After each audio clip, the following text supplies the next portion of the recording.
Assalamualaikum warahmatullahi wabarakatuh. Shalom, Om Swastiastu, Namo Buddhaya, dan salam kebajikan. Perkenalkan, nama saya Maharani Fahruddin dengan NIM channel 122111 dari kelas Manajemen D. Pada video kali ini kita akan membahas topik yang sangat penting terutama bagi para pelaku usaha kecil dan menengah, yaitu manajemen UKM. Pada slide pertama, kita akan membahas mengenai peran UKM dalam ekonomi. Yang pertama adalah menyerap kurang lebih 97% tenaga kerja nasional. Salah satu dampak paling signifikan dari UKM adalah kemampuannya menyerap sekitar 97% tenaga kerja nasional. Hal ini menunjukkan bahwa sektor UKM merupakan penyedia lapangan pekerjaan terbesar dibandingkan dengan sektor usaha besar. Banyak individu yang bekerja di UKM, baik sebagai karyawan tetap maupun pekerja informal, sehingga UKM menjadi tulang punggung dalam mengurangi angka pengangguran. Yang kedua adalah berperan sebagai penyangga stabilitas ekonomi nasional. UKM berfungsi sebagai penyangga stabilitas ekonomi karena fleksibilitasnya dalam menghadapi perubahan pasar. Ketika terjadi krisis ekonomi, UKM cenderung lebih mampu bertahan dibandingkan perusahaan besar karena model bisnisnya yang lebih adaptif. UKM juga dapat terus beroperasi meskipun dalam kondisi keuangan yang terbatas, sehingga membantu menjaga keseimbangan ekonomi nasional. Yang ketiga adalah berperan dalam pemerataan, pembangunan, dan pengurangan kemiskinan. UKM tersebar di berbagai daerah, termasuk daerah terpencil, sehingga berkontribusi pada pemerataan pembangunan ekonomi. Dengan adanya UKM di berbagai wilayah, masyarakat lokal dapat mengembangkan usaha sendiri, mengurangi ketimpangan ekonomi antar daerah, serta meningkatkan kesejahteraan masyarakat. Selain itu, dengan menciptakan lapangan kerja, UKM membantu mengurangi angka kemiskinan karena masyarakat memiliki sumber pendapatan yang stabil. Yang kedua adalah kinerja UKM dalam perekonomian Indonesia. Yang pertama adalah kontribusi terhadap PDB nasional. UKM memberikan sumbangan besar terhadap perekonomian Indonesia dengan kontribusi sekitar 60% terhadap produk domestik bruto. Ini menunjukkan bahwa UKM adalah pilar utama penggerak ekonomi nasional. Yang kedua adalah mendorong pertumbuhan sektor informal dan lokal. UKM membuka peluang usaha di sektor informal dan lokal, menciptakan lapangan kerja baru, serta memaksimalkan potensi ekonomi daerah. Hal ini memperkuat ekonomi masyarakat dari bawah. Dan yang ketiga adalah meningkatkan inklusi keuangan masyarakat. Melalui UKM, masyarakat semakin mudah mengakses layanan keuangan seperti perbankan dan pinjaman usaha. Ini mendorong pemerataan akses keuangan bagi seluruh lapisan masyarakat, termasuk yang sebelumnya belum terlayani. Slide ketiga, kita akan membahas mengenai kekuatan dan kelemahan UKM. Kekuatan UKM antara lain yang pertama adalah fleksibilitas dalam beradaptasi terhadap pasar. UKM memiliki keunggulan dalam hal fleksibilitas. Mereka mampu menyesuaikan diri dengan cepat terhadap perubahan tren dan permintaan pasar karena struktur bisnis yang sederhana dan tidak birokratis. Yang kedua, dekat dengan pelanggan atau konsumen dan lebih personal dalam pelayanan. Hubungan UKM dengan konsumen biasanya lebih dekat dan bersifat personal. Ini membuat pelayanan yang mereka berikan lebih ramah, akrab, dan responsif terhadap kebutuhan pelanggan. Yang ketiga adalah kreativitas dan inovasi yang tinggi. UKM cenderung memiliki kebebasan untuk berinovasi dan berkreasi dalam menciptakan produk. Hal ini menjadi daya tarik tersendiri dan memberikan nilai tambah bagi konsumen.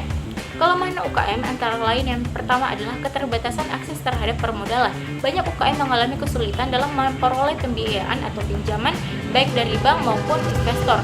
Ini menjadi hambatan utama dalam pengembangan usaha mereka. Rendahnya pemanfaatan teknologi digital juga menjadi kelemahan UKM, yaitu sebagian besar UKM belum memanfaatkan teknologi secara optimal seperti pemasaran digital, e-commerce, dan sistem manajemen berbasis IT. Hal ini membuat daya saing UKM menjadi rendah di era digital saat ini. Kelemahan yang ketiga adalah kualitas produk yang belum standar. Masih banyak UKM yang belum mampu menghasilkan produk dengan kualitas yang seragam dan sesuai standar. Hal ini menjadi kendala dalam memasuki pasar yang lebih luas, termasuk pasar ekspor. Slide keempat, kita akan membahas mengenai pentingnya riset pelanggan bagi UKM. Yang pertama adalah mengidentifikasi preferensi dan tren pasar. Melalui riset pelanggan, UKM dapat mengetahui apa yang sedang diminati oleh konsumen serta bagaimana tren pasar berubah dari waktu ke waktu. Informasi ini membantu UKM tetap relevan dan mampu beradaptasi dengan kebutuhan pasar, sehingga produk dan layanan yang ditawarkan tidak ketinggalan zaman. Yang kedua adalah menyesuaikan produk dan layanan agar tepat sasaran. Setelah mengetahui apa yang diinginkan konsumen, UKM bisa menyesuaikan produk dan layanan sesuai kebutuhan mereka. Ini penting agar setiap produk yang ditawarkan benar-benar menyasar target pasar yang tepat, meningkatkan peluang penjualan dan meminimalisasi risiko produk tidak laku. Yang ketiga, membantu memahami preferensi dan perilaku konsumen. Riset juga memberi pemahaman lebih dalam tantangan alasan konsumen membeli suatu produk, bagaimana mereka berinteraksi dengan produk, dan apa yang mempengaruhi keputusan mereka. Pemahaman ini sangat penting untuk menyusun strategi pemasaran yang lebih efektif dan efisien. Dan yang keempat adalah meningkatkan loyalitas dan kepuasan pelanggan. Dengan memahami kebutuhan dan perilaku pelanggan, UKM dapat memberikan pelayanan yang lebih personal dan tepat guna. Hal ini membuat pelanggan merasa diperhatikan dan puas, yang pada akhirnya mendorong mereka untuk tetap setia pada produk UKM dan merekomendasikannya kepada orang lain. Slide kelima, kita akan membahas mengenai riset peluang untuk ekspansi UKM. Yang pertama adalah mengidentifikasi kebutuhan pelanggan yang belum terpenuhi. Melalui riset pasar, UKM dapat mengetahui celah kebutuhan pelanggan yang belum diakomodasi oleh produk atau layanan yang ada.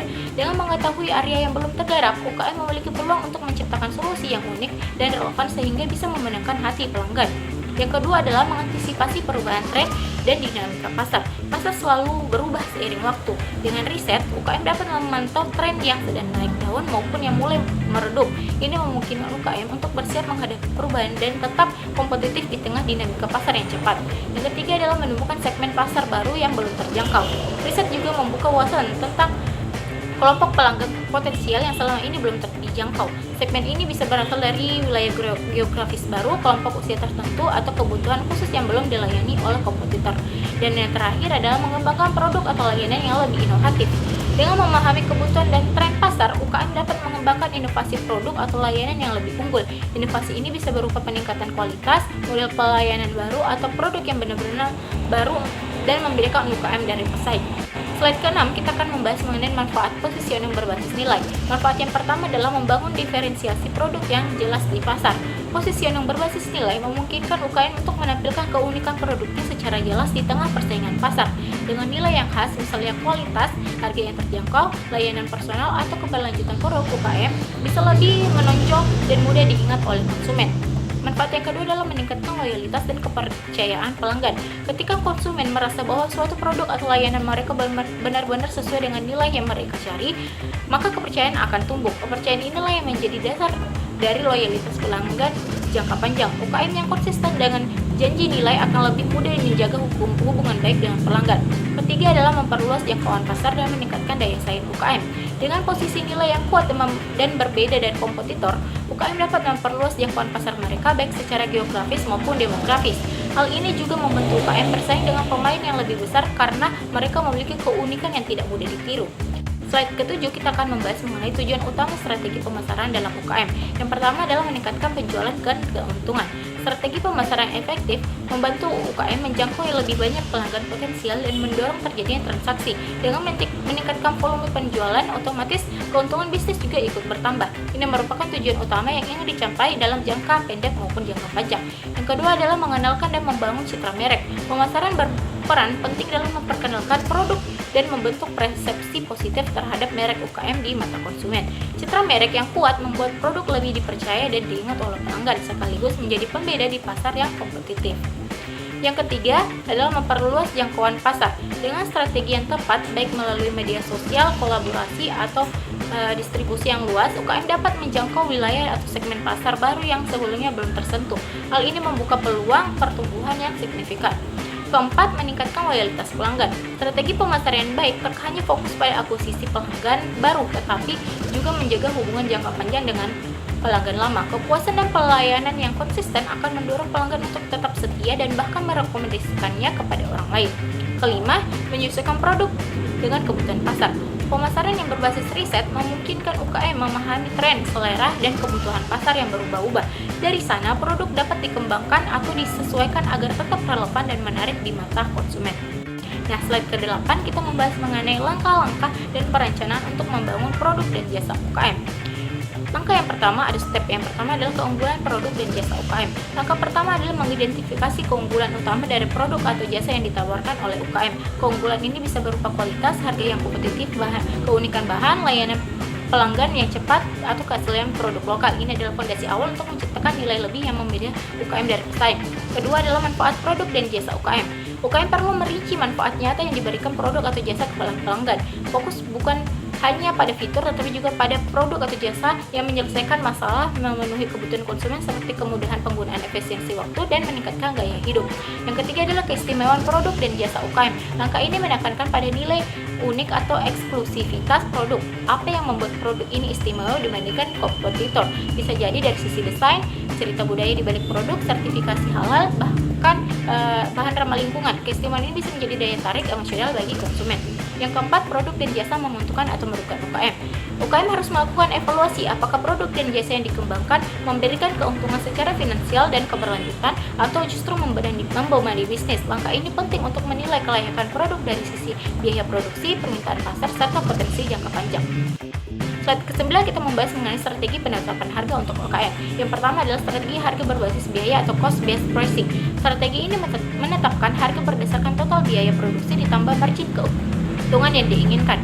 Contohnya, jika biaya produksi suatu produk adalah 20.000 dan UKM menginginkan keuntungan 30%, maka harga jual adalah 26.000. Keunggulannya adalah sederhana dan memastikan semua biaya tertutupi, tetapi kekurangannya adalah tidak mempertimbangkan daya beli konsumen atau harga kompetitor.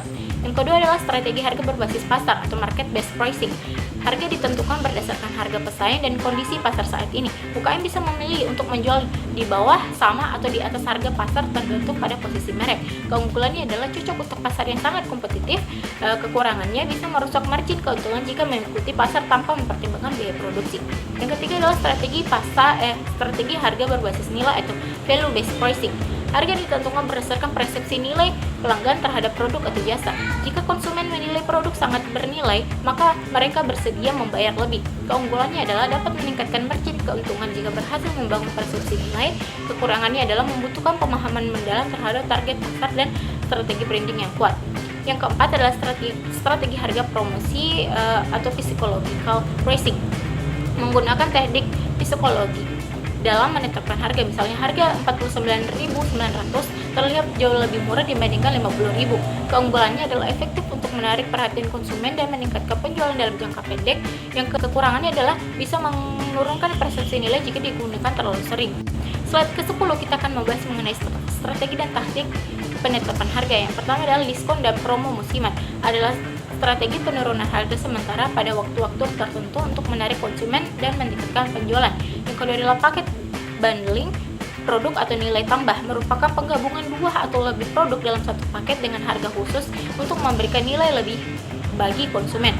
Yang ketiga adalah harga psikologis, adalah penetapan harga yang memanfaatkan persepsi konsumen seperti penetapan harga 99.000 agar terlihat lebih murah dibandingkan 100.000. Slide ke-11 kita akan membahas mengenai pengaruh penetapan lokasi UKM yang tepat. Yang pertama adalah kemudahan akses. Lokasi yang mudah dijangkau oleh pelanggan, pemasok, dan karyawan akan meningkatkan kenyamanan dan memperlancar aktivitas bisnis. Aksesibilitas ini mencakup ketersediaan transportasi umum, jalan yang baik, serta kemudahan parkir. Yang kedua adalah kedekatan dengan target pasar. Memilih lokasi yang dekat dengan pasar atau target konsumen membuat produk dan jasa lebih mudah dijangkau, meningkatkan kemungkinan pembelian, serta memperkuat loyalitas pelanggan karena faktor kepraktisan dan kecepatan layanan. Yang ketiga adalah biaya operasional. Lokasi sangat mempengaruhi biaya tetap dan variabel seperti sewa, listrik, air, dan keamanan.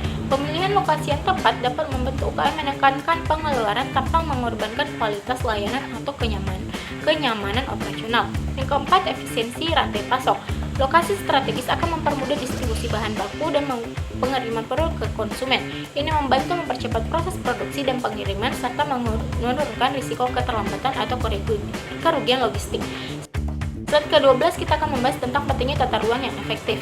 Yang pertama adalah pengaturan area kerja. Pengaturan ruang kerja yang rapi dan terorganisir membantu meningkatkan efisiensi kerja karyawan, mempercepat alur produksi atau pelayanan, serta meminimalkan gangguan atau kesalahan. Area kerja yang tertata juga menciptakan lingkungan kerja yang lebih nyaman dan aman. Yang kedua, pengelolaan penyimpanan. Tata ruang yang baik mencakup penempatan penyimpanan barang secara strategis agar mudah diakses, penghematan waktu, serta menjaga kondisi barang tetap baik. Pengelolaan penyimpanan yang efisien juga mencegah penumpukan barang yang tidak perlu dan memaksimalkan penggunaan ruang. Yang ketiga, kenyamanan pelanggan. Tata ruang yang efektif memperhatikan kenyamanan pelanggan saat berkunjung, seperti ruang yang bersih, layout yang jelas, tempat duduk yang nyaman, dan alur pelayanan yang mudah dipahami. Hal ini dapat meningkatkan kepuasan pelanggan dan mendorong mereka untuk kembali membeli. Nah, Mungkin sekian pembahasan yang dapat saya sampaikan. Semoga pembahasan tadi dapat bermanfaat bagi kita semua. Terima kasih telah menyaksikan video ini. Wassalamualaikum warahmatullahi wabarakatuh.